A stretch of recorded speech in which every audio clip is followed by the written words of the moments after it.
गौरं करुणावतारं संसारसारं भुजगेन्द्रहारं सदा वसन्तं हृदयारविन्दे भवं भवामी सैतं नमामि दीनवृतांगण वंदीन चरण डोळ्यांनी पाहिन रूप तुझे प्रेमे आलिंगिन आनंदे पूजिन भावे ओवाळीन म्हणे नमा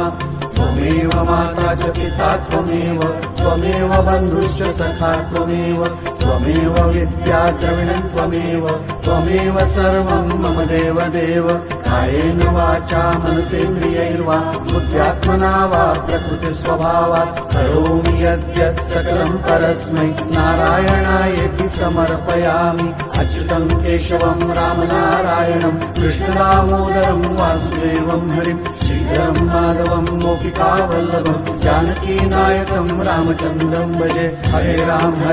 राम राम हरे हरे हरे कृष्ण कृष्ण कृष्ण हरे हरे हरे राम राम